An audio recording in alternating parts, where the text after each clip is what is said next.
Welcome to the beautiful Hodder Valley, part of the Ribble Valley complex. My name's Simon and I'm a professional tour guide. I bring coaches in here from all over the world and show them what the locals call Little Switzerland. Now, I was born in the 1950s and I was brought up in a comic called the Victor comic and the Hotspur. On the front page there was always a British or Commonwealth soldier or serviceman winning the Victoria Cross. Of course, the Germans and the Japanese were the bad guys. World War II had only finished in 1945, and in 1955 it was still fresh in people's minds, really. However, this story is very much about a German serviceman called Simon Carman, who became a very, very good friend of mine. Way back in 1985, I met him through my work with Ribble Valley Borough Council's Grounds Maintenance Department. His story is almost like a scene from the film The Sound of Music. He mentioned that he was born in Bavaria in the 1920s, when this terrible recession hit the whole of Germany. His parents could hardly afford to feed him, so they took him to the local monastery and they left him with the monks. The monks brought him up through the strict Roman Catholic code. They also taught him to play chess, would you believe? He stayed there for a good 12 years, and he remembered one day seeing 3 staff cars arrived and also a truck full of German troops. It was indeed the Gestapo.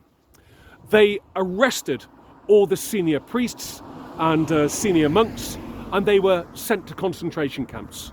Simon and his fellow monks were told, you either join the German armed forces or you can join them. He joined what's called the Fallschirmjäger, Luftwaffe infantry soldiers, paratroopers, and served through World War II. I had a diplomatic word with him, and he mentioned that he never took the life of anyone in World War II. He was also convinced that his fellow monks and indeed priests that had been interned were actually praying for him, and he believed that these prayers actually saved his life. He did see quite a few Allied servicemen lose their lives, and it gave him no pleasure whatsoever being a Christian, but of course Christianity was outlawed in the Nazi world. He was finally captured by the British Army over one of the bridges leading into Germany, a place called Wiesel Bridge. He had been told that if he was captured by the English, it's very likely he'd be tortured. So he was terrified as this British Tommy frisked him. However, that same Tommy gave him a mug of hot tea, a corned beef sandwich, and a Woodbine cigarette. He thought, is this my last rites? It was his first introduction to British hospitality. He was sent to a prisoner of war camp not too far from here in Skipton. And then he was shipped out to work on a farm very, very near to where I am now. When he got here, he looked at these beautiful, beautiful fells and thought, this is a bit like my native Bavaria. He was away from the horrors of World War II. He worked very, very hard, and the farmer, a gentleman called Mr. Marshall Taylor, took a shine to him and said, you know, Simon, you've worked very hard. Would you like to stay at the farm on a regular basis instead of going back to the prisoner of war camp? It'll be ideal to help with milking, etc. He contacted the POW camp in Skipton, and they immediately allowed him to stay here. Now, the German prisoners of war were kept right up till 1947 and worked very, very hard.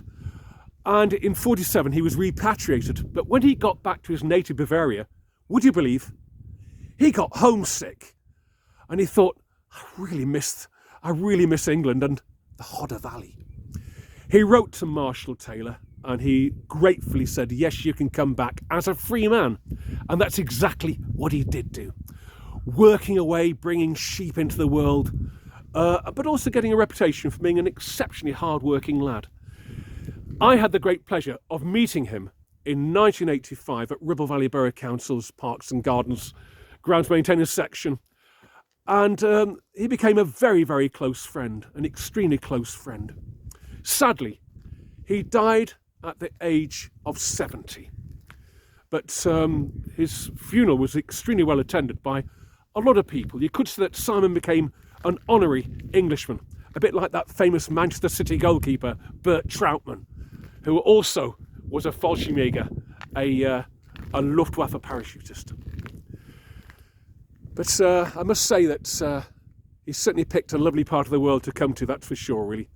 And I've got to say, he was a great friend of mine, and he'd certainly changed my views on the Germans, that's for sure. Thank you very much indeed.